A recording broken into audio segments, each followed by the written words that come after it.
And you probably heard me ranting a little bit earlier, so I do apologise if I was going off there. I hope I didn't say anything wrong, Mark, but it's Community Heart with Paul, Mark, here on 98.9 Northwest FM. And I'll tell you what, it is absolutely major. The passion in this, well, I say in the room, but over the net, with our guest panelists this evening is wild. It's absolutely exceptional. And I really thank you for, guys, for, really getting in and sharing. So our guest panels, just to start off here, Katinda Ndola, Kate McGeary and Arthur Bolkers are with us, and I've got the good man, Mark Watt, also co-host of the show this evening. But it was riveting last session, and I hope, I want to challenge our viewers and, of course, our listeners to make some comments on Facebook. Let us know what make some comments. Ask our guests a question. What do you think, Mark? That's right, mate. And I'm really looking forward to this next half hour. We're just going to go a little bit deeper and really check out these guys. But before we get going into the half hour, I might get them to reintroduce themselves in case you've got any people that are just starting for the first time listening to this segment. So, Katinda, I might start with you. Just quickly introduce yourself, and we'll go there, eh? And just a bit something about you.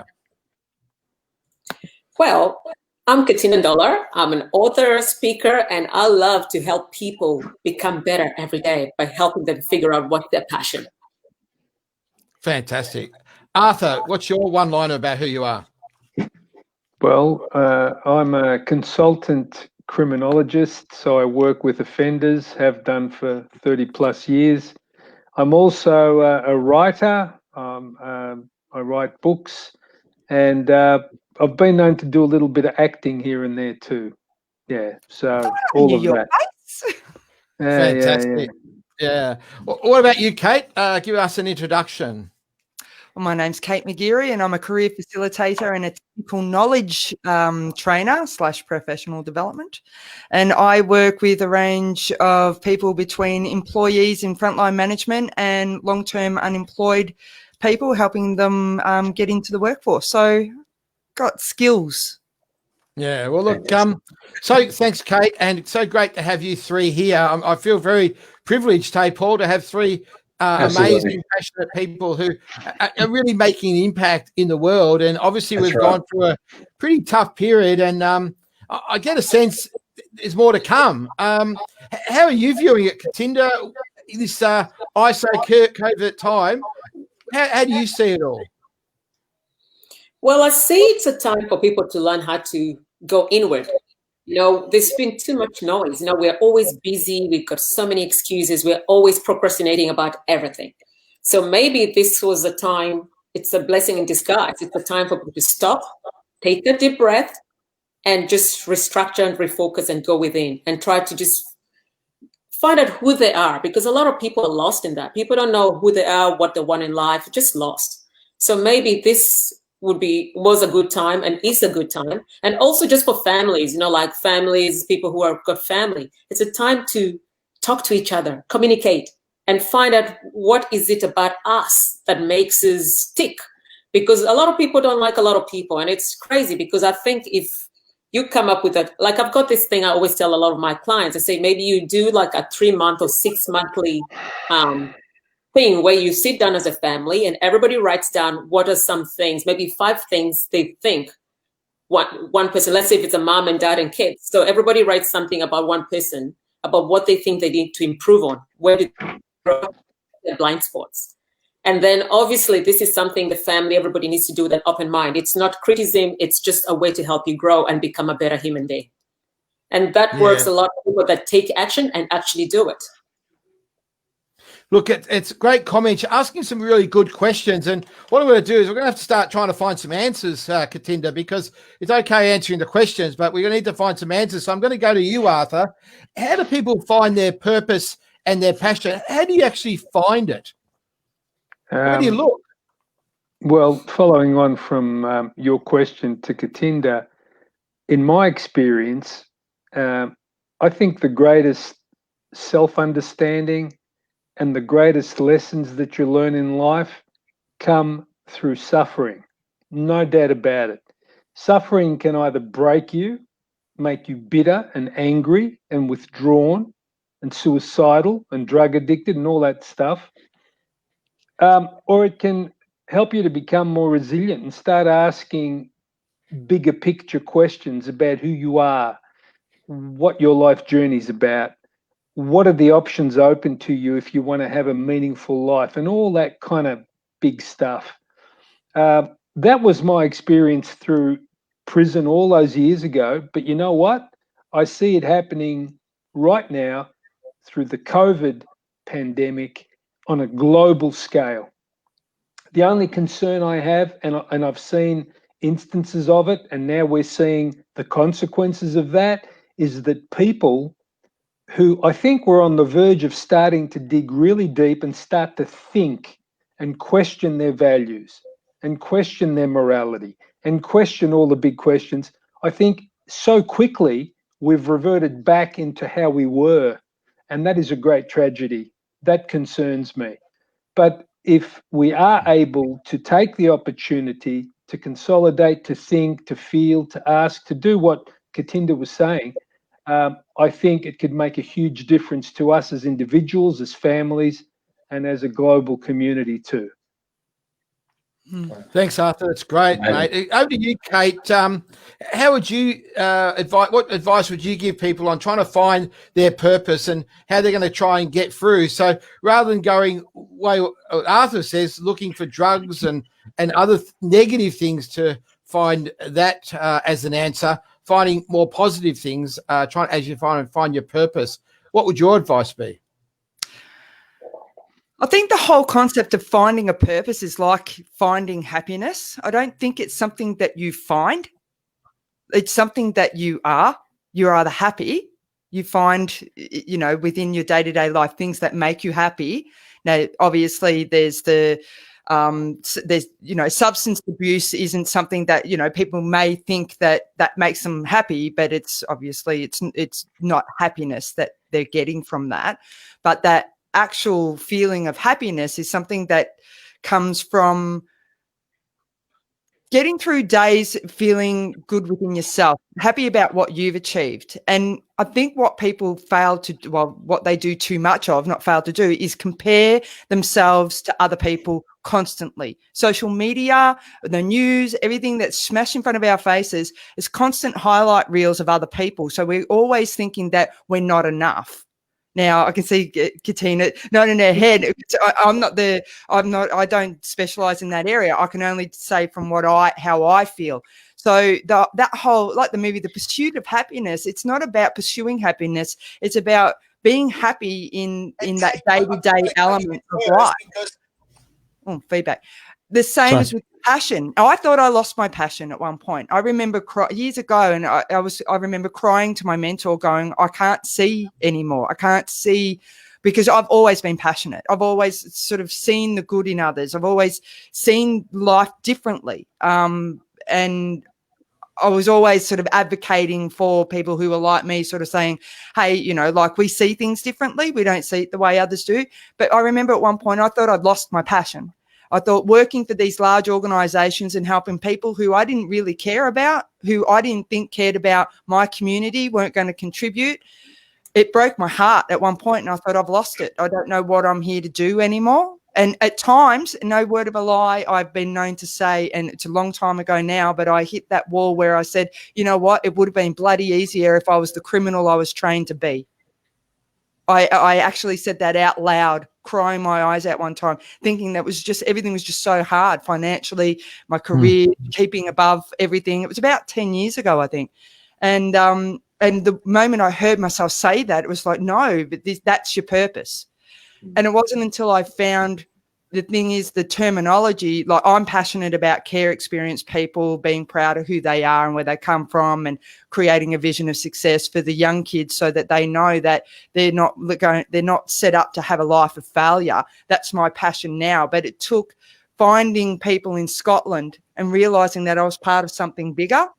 Then I realised that kind of put perspective around my passion. And it wasn't something I looked for. It was something I felt I was driven to. It was something that I don't think I had a choice in. And I don't want to sound too woo-woo and all that kind of stuff. I mean, I am a spiritual person, but I felt like I was meant to be who I am and to do what it is that I'm doing. and there's not one night that goes by that I don't think about how I can change people's lives in some way and help empower them. Like, mine's skills orientated. I train them in skills and technology and professional development, but it's still empowering others. Empowerment being about showing them how to do things for themselves, not just handouts. So getting back to the question that how do you find your passion?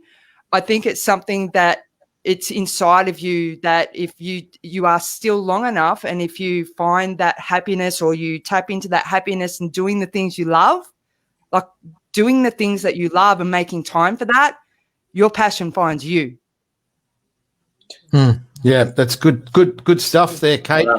Now, Katina, let's just finish this little segment with you. How have you done it in your own personal life? Now, I know you ask you a lot of questions, you put a lot of stuff out there, but I just want to put them straight back to you, Katinda. How have you done it in your life? Give us a life example from Katinda during this time. So basically with me, what I've done is I've spent a lot of time reading, because I'm a reader. I love to read. I love to write. And I find myself, when I'm reading and when I'm talking to other people, I feel I'm educating people. I'm giving them a aha moment, something they didn't think about or something. So I get empowered, especially. Oh, I use the word, I get turned on. I thought I'll use the word because we talk about passion. When you're talking to someone, let's say I'm talking to you, Paul, I'm talking to Mark, or Arthur, or Kate. So if I'm talking to one of you, you were with me and we're just having a conversation, and then you get your sparkle in your eye and you get that aha moment. Now that for me is what drives me, because then I feel this person is going to give us their music. They're not dying with their music in them. They're going to leave it here with us and they're ready to go for the next step. So that just fires me up, because I'm like, wow, you're doing good here. Something's going to happen now. Fantastic. And I've done that for myself too. Yeah. Okay, guys, now we're going to finish up the show in about 10 minutes. And I just wanted to finish it going through a few one-liners, I suppose. I'm just going to give you a topic, and I want you to give a one-line response, okay? So I say something, and then you respond with a one-line response, okay? So not a paragraph, not a book, just a one-line response to what I say. How's that sound, Paul? Sounds great, Mark. Excellent. Sounds like a setup, Mark. Okay. All right. So, all right, here's the one-liners. I say the line, and then I'll say who gives the one line back, okay? And so let's just go. The Prime Minister, Arthur. Difficult job. Katinda. That was. Oh, I'm saying about that too? The Prime Minister, yeah. One-liner. The Prime Minister. Skip.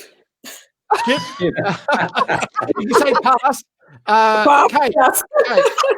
The Prime Minister. Needs to upskill. Upskill. Okay, all right. Now let's just go something a bit more controversial. Arthur, Black Lives Matter. Revolution. Katinda, Black Lives Matter.